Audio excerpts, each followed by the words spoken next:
Assalamualaikum warahmatullahi wabarakatuh. Ahlan wa sahlan wa marhaban bikum. Para siswa sekalian, kita sekarang akan kembali lagi belajar bahasa Arab untuk Madrasah Sanawiyah di kelas 7 semester 2 ini. Di pertemuan sebelumnya kita telah belajar tentang mubtada' khobar ya. Jadi di bab ini ad-darsul khamisu kita akan membahas at-tarkib di tema al-bait, yaitu di materi pelajaran kelima tentang al-bait, rumah. Nah, di pelajaran kali ini kita akan membahas tentang struktur daripada mubtada' dan khobar. Nah, kali ini kita akan membahas seputar khobar muqaddam dan mubtada' muakhar pada at-tarkib di bab 5 ini, yaitu khobar muqaddam dan mubtada' muakhar. At-tarkib, undur wa a'id wahfad. Jadi lihat, ulangi dan hafalkan. Nah, khobar muqaddam dan mubtada' muakhar kita akan belajar pada kolom-kolom berikut ini. Kita bandingkan antara kolom A. Contoh A atau di kolom A ini ada beberapa contoh tentang struktur daripada mubtada' khobar.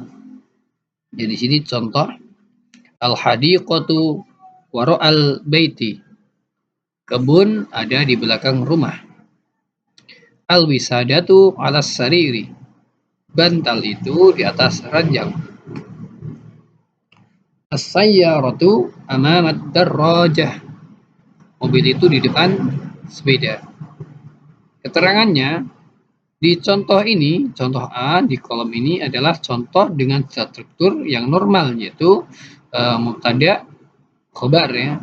Jadi mubtada'nya sebagai subjek menjadi kata yang pertama di sebuah kalimat, sedangkan khobar atau predikat dengan bentuk kata keterangan tempat menjadi kata yang jatuh setelah mubtada'. Jadi secara normalnya kata yang bergaris bawah adalah mubtada'. Ini ada al ini ya, ada al-hadiqatu, al-wisadatu, as-sayyaratu. Ini adalah mubtada'. Sedangkan kata yang bercetak tebal atau di sini kita cetak merah, ini adalah khobar. Nah, contoh ini yaitu menekankan aspek mubtada'nya. Jadi ada al-nya. Sedangkan sekarang kita bandingkan dengan kelompok atau kolom di B. Ya. Wara'al baiti hadiqatun. Di belakang rumah ada kebun atau terdapat kebun. Alas sariri wisadatun. Di atas ranjang ada atau terdapat bantal. Amamad darrajah sayyaratun. Di depan sepeda ada atau terdapat mobil. Ini kalau kita bandingkan di kolom A ya, di sini ya. Ini yang mubtada adalah ada al-nya di sini di struktur mubtada' khobar atau struktur normalnya. Sedangkan di kolom B ini hadiqatunnya tidak memakai al sebagai mubtada' muakhirnya. Jadi kalau kita maknani secara ditarkib, al-hadiqatu adapun atau utawi kebun iku wara'al baiti, di belakang engburine omah. Sedangkan di kolom B wara'al baiti ya, iku tetap engburi omah atau itu di belakang rumah, hadiqatun adapun atau utawi kebun. Alas sariri iku tetap ing ngantase ranjang, wisadatun utawi bantal. Amamat darrajati iku tetep ing ngarep sepeda, sayyaratun utawi mobil. Nah, kita bandingkan. Kalau di struktur mubtada' khobar muqaddam ini hadiqatunnya menjadi tanwin. Kalau di mubtada' khobarnya al itu tidak memakai tanwin atau tidak ditanwin. Al-hadiqatu ini mubtada, sedangkan hadiqatun mubtada muakhar. Ya, jadi ini al-hadiqatu, al-wisadatu, as-sayyaratu ketika menjadi mubtada yang normal yang di depan ini memakai al dan tidak ditanwin. Sedangkan yang mubtada muakhar ini ditanwin dan tidak diberikan al. Keterangan kata yang bercetak tebal adalah khobar muqaddam. Ya, yang ini, yang contoh B ya.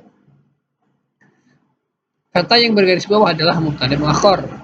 Contoh di atas menekankan aspek khobarnya di kolom B.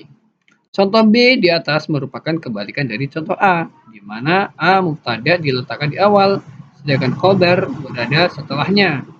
Sedangkan pada contoh B, kedudukan katanya dibalik ya, kedudukan katanya yang tadinya al-wisadatu menjadi wisadatu di belakangnya. Khobarnya didahulukan atau khobar muqaddam dan mubtadanya diakhirkan atau mubtada muakhar. Susunan ini hanya berlaku untuk khobar yang terbentuk dari kata keterangan tempat ya. Karena nanti ada khobar-khobar yang lainnya. Jadi kalau dari keterangan tempat atau bisa dikatakan ini jar majrur ya, atau sibah jumlah berupa dzaraf. Susunan seperti ini dapat mempengaruhi arti. Lihat contoh B, kemudian bandingkan dengan contoh A. Jadi artinya itu ya ini di belakang rumah ya, jadi dibalik artinya ya, artinya dibalik.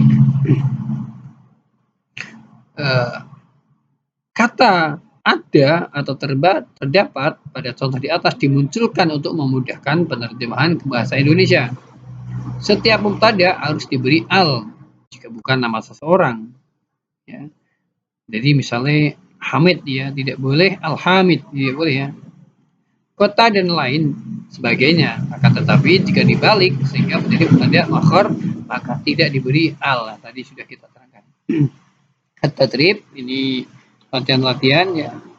Ghayyir kama fil misal, ini kerjakan atau rubahlah sebagaimana contoh. Kemudian summa tarjim ilal lughatil Indonesiah. Kemudian terjemahkan ke dalam bahasa Indonesia. Misal as-sabun fil hamam. Ya, jadi sabun itu di kamar mandi. Terus dibalik fil hamam sabun. Jadi kalau di contohnya ada al as-sabun, kalau di menjadi khabar muqaddam mubtada muakhar menjadi sabun. Ini kerjakan di kolom komentar ya. Nomor 1 al-asjaru fil hadiqati. Yang kedua al-waladu lil ustadi Johan. Al-minkasatu ma'a hamid. Ad-du'a'u ba'da sholati. As-suratu 'alal ha'iti. An-namirah as-sadisah. Al-malbas fil khizanati. An-namirah as-sabi'ah. Al-mirsamah fil maqlamati. An-namirah as-saminah. Sarir fi ghurfatin naumi. At-tasi'ah. Al-ma'idatu fi ghurfatil akli. An-ashirah asy-syai 'alal ma'idah. Nah, ini dikerjakan di kolom komentar kemudian diterjemahkan. Oke, syukur katsir ala husni ihtimamikum. Wassalamualaikum warahmatullahi wabarakatuh.